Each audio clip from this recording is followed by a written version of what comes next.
My job is to talk to you a bit about what the organization that I work with does, why we do it, why we're all here talking about this work, and maybe talk about some things we can do working together, and especially to talk about advocacy and why and how we can be more effective advocates.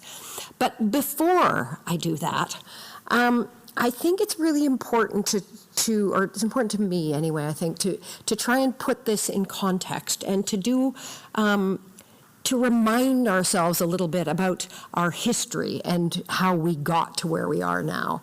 And the history of public education in Canada is a very particular kind of history, and Canada is unique in terms of its relationship with public education, and it's a unique part of who we are. Now, and even before I talk about that, I think it's important to recognize that, yes, it's extraordinary that we have this public education system, but also, as it's Donna, right?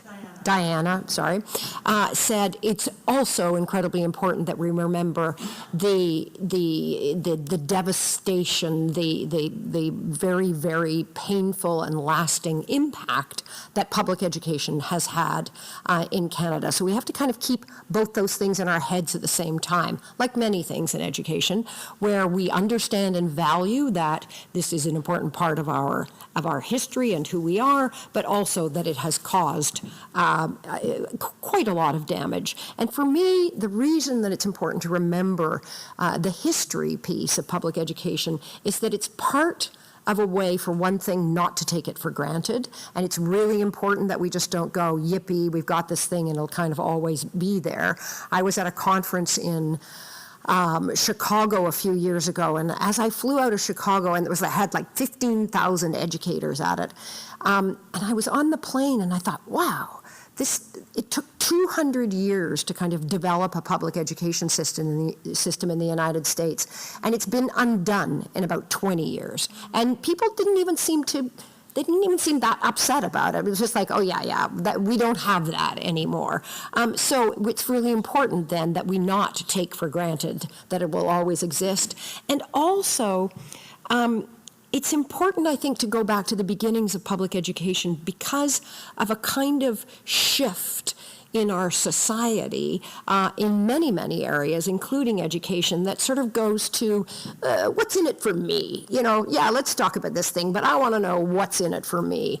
And again, another thing that then we have to keep both things in our head at the same time, it's being able to understand and remember that there was a public good aspect of public education, and that we these days seem to be more driven by our private good or our private need, and we need to remember that both things are true, that it doesn't have to be private as opposed to public, or public as opposed to private as a good, does have to be public, but that we have to remember that if we just take it down to it being a private good, public education, we're going to get in trouble. So the history lesson will be short, I promise.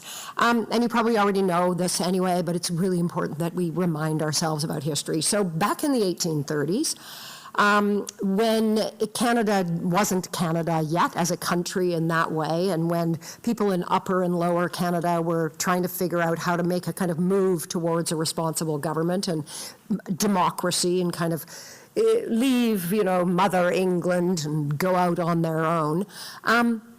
They knew incredibly, and when you read about these guys, and they're all white men, part of why they did the damage they did, but they were incredible thinkers, and when you read what they thought about now, they would come across as like communists now in terms of how they were thinking and how they were talking.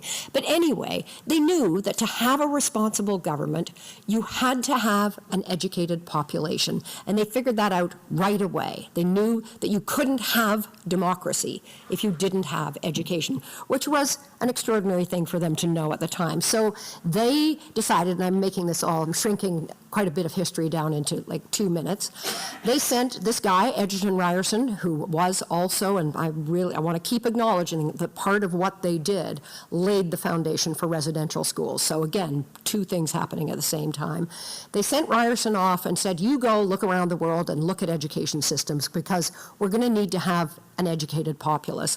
And he went to the States, he went to England, he went to Europe, and looked at various systems and came back and said, I've got the design for this new country. And part of it actually came from Prussia, amazingly. But what he understood, about public education, what is amazing, which he said back in 1830, I can't, of course, read the slides down there. So this is nearly 200 years ago. He said, an ignorant population are liable to be the slaves of despots and the dupes of demagogues. And if we think about certain people that exist right now in the world, we can see what happens. It's really important that we remember this, that actually was the original purpose for public education, was to have an educated citizenry. He was also, he was a man of his time, so he talked in a certain way, but he amazingly talked about how important it was to educate the blacksmith's son and the magistrate's son alike. He talked only about sons, white guy, old white guy. Hopefully he wouldn't talk that way anymore. But he also talked about the importance of it being free and compulsory. And at the time, people objected, people rebelled against this. They thought this was an awful idea, and he talked about how important that none of the expense was to come out of the parent's purse. So he had this vision, and not only that, when he talked about education, he wasn't just they've got to learn reading, writing, and arithmetic. He talked about the importance of arts, of music, of geography, of school libraries, of health and physical education, of teaching kids about citizenship. So he had an incredibly broad view of what education should be, and a connection then to what its kind of fundamental purpose was. And I think we have to remember that again, because we're seeing this kind of shift in how we think about so many of those things. So that's the kind of big picture context. Now I'll talk a bit, but hopefully not too long, I have one last thing. So one of the things that's extraordinary then about that is that we had public education before we were a country. So you were talking about school board elections. We had school boards before. That was the first form of democracy in Canada. So it's part of the foundation of the building of the country, and that is different than nearly any other country, and it's part of what joins us. And Canada is also unique in that so many of us go to publicly funded schools, and this is a weird upside-down graph, but we really believe in evidence, so I had to go find a place where there was. So this is the World Bank. And this has to do with the proportion of people in schools that are not government run. And so you win if you're at the bottom, from my perspective. So Canada, 95% of our kids, give or take, it's a little bit less in British Columbia, go to public schools. And that's one of the things that joins us together. So People for Education started, as you heard, more than 20 years ago, and we're an organization that believes in public education first and foremost. And we started actually, there's all the grand history and everything. We started over a little tiny weeny issue in my kids' school, which is that our principal came to us when my older daughter, who's now 31, just to give you a sense of how long this advocacy takes, when she was in grade 3, and asked us to raise money for math books. And we were used to the principals always coming to the parents and asking them to raise money, but we were really surprised by the idea of raising money for math books. And what did that mean in the schools where they couldn't raise that money? Did the kids just go without? And what did it mean to the kind of fundamental ideal of public education? And we decided, now we didn't stand on principle and go, absolutely, we will not do that. It's totally wrong. Of course we didn't. We were parents. We went, we'll totally do that. But we decided, as hard as we worked raising the money, we were going to work letting it be known that this was a really big problem, that there was a change afoot, and it was a problem in terms of public education, which is supposed to give every child an equitable chance at success. Now, at the same time in Ontario, this is again these many years ago, now when somebody talked about a quarter of a century, and I realized when you call something a quarter of a century, it seems so long, but now I go, oh, that's only 25 years. That's like last week. It's really scary. But anyway, this is more than 20 years ago. At the same time, a new government was elected in Ontario, and that government came into power and generated a lot of fighting. So there were cuts in funding, but also a sense that we're going to set up a kind of system where there's going to be polarization. We're going to fight over things. So at the time, there were teacher strikes that went on and on. The province was fighting with school boards were fighting with teachers were fighting with the province. And there was this incredible kind of every conversation you had about education in Ontario was a kind of polarized debate. And that did not seem like a healthy thing for public education. And we, this little group that started over a concern about fundraising, decided decided that it was important that somebody do something and that there be a voice kind of in the middle, that there be some sort of objective, not on a side, nonpartisan voice that was there for the system itself. And we weren't there, interestingly, with any one particular kind of axe to grind. We weren't people that had gotten involved in education because we had some kind of problem with something that was happening inside the system. We were there because we thought public education was incredibly important in a civil society and that we needed to be taking care of it. And two things that are important about our organization, not to boast and go it's more fabulous than anybody else's, but one is that we kind of think from the outside in. What kind of country do we want to live in? Then what's the job of public education? And the other one is about evidence. And we live in this land right now where, people talk about a post-truth era or as if there's such a thing as an alternative fact. Or I listened to a woman, a mother, on the radio. It was a show about lice in schools. And the Canadian Pediatric Society had said this is not a public health problem. And, and the interviewer was saying to her, but this is what the evidence from the Canadian Pediatric Society is this. And she said, I don't care what the evidence is, I don't agree. And the idea that evidence is something you can agree or not agree with is a real shift, and it's happening everywhere all the time now.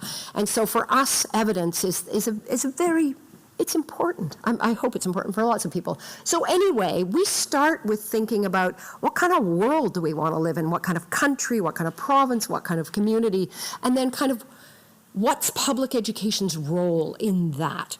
And we believe it has an enormous role in that, and we think about those needs. Now, it's a kind of laundry list of everything you could possibly think of in terms of what the world needs, but again, it's a place to start. So we need kids who can imagine and innovate and keep on learning, and we need to have a citizenry that feels a sense of connection to each other and to the world and to the earth around them. We need young people to solve the incredibly complex problems. My 26-year-old loves telling me that everything is our fault and we ruined the world. But so now, great, we need to then grow or whatever we do, build a new generation who can solve the problems that a lot of them that we've caused. We need, as a society, not just as individuals, we need a population that's healthy physically and mentally, even if you want to think of it crassly, because it's really, really, really expensive if they're not. And so we have to think of it in that kind of from a prevention point of view, as opposed to just spending money on them when they're already sick. We need to think about how to address the various gaps we have, economic and educational. We need to, at the same time, and again, there's a kind of false dichotomy that says education's only for this and not this. We do have to think about jobs. Once your kids grow up, let me tell you, you care about whether they have jobs, practically more than anything else. We do want kids who can work in today's world and work in the world that's upcoming. And we do actually want to live in a country that, even though it's seen as, evil, that can compete in the global economy, because there is a global economy and we need to be able to be there in that economy. We need to have a society that's addressing, obviously, climate change and the environment. We need, as a society, all of us to really follow through on the calls to action in order to have reconciliation. And we need, especially back to what Glenn was talking about people running in the election, when we see right now the kind of the polarization that's in part driven by people feeling left out, by people who feel like this is a very,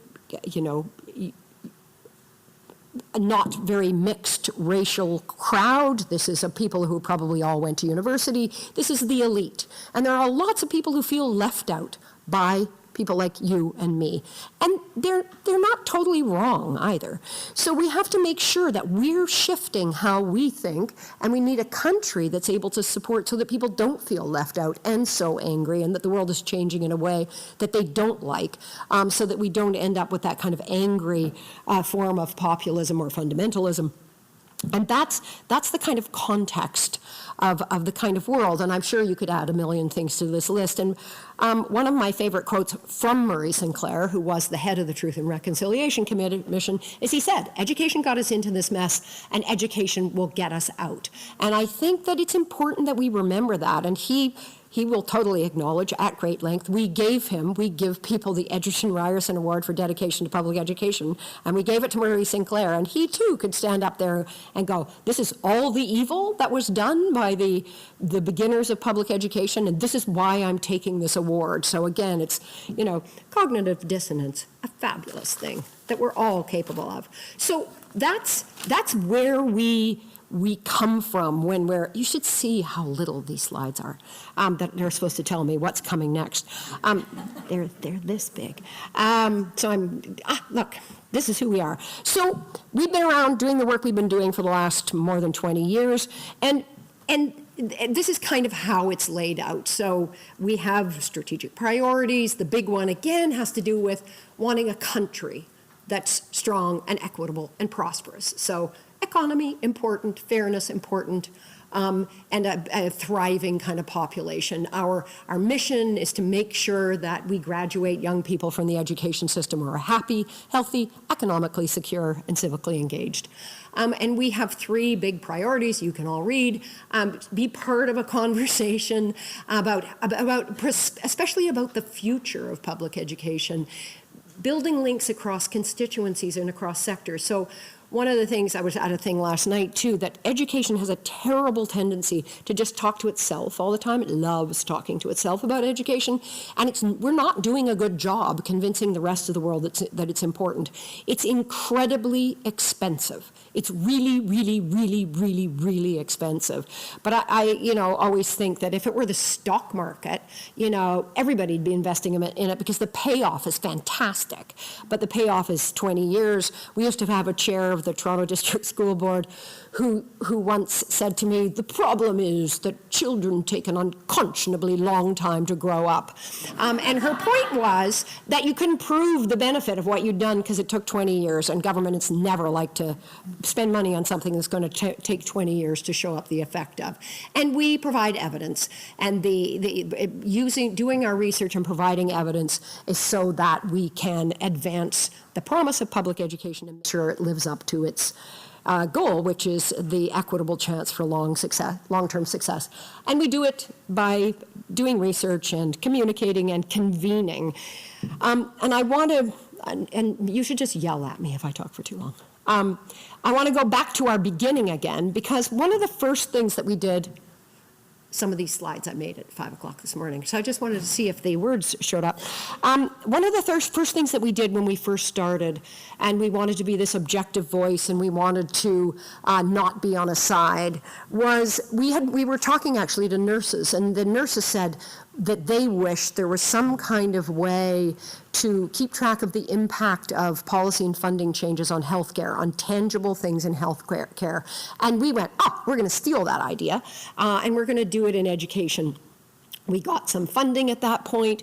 We developed a survey. We developed the survey with the help of people in universities, and put together a survey that keeps track of both quantitative and qualitative information that can track not just the impact of policy and funding changes on programs and resources, but now ask principals questions about things that are going on in their schools, and get information back from them about where they're feeling the strain, or how they're working with communities, and look at things even in relationship to the socioeconomic status of the families in those schools. And that survey now is seen, principals get it every year. They're really tired of filling in surveys, but they do it because it's seen as a source of credible information for the public about what's actually going on in schools. And I'm just going to give you a couple of examples of data from the survey. So this is a graph that we love.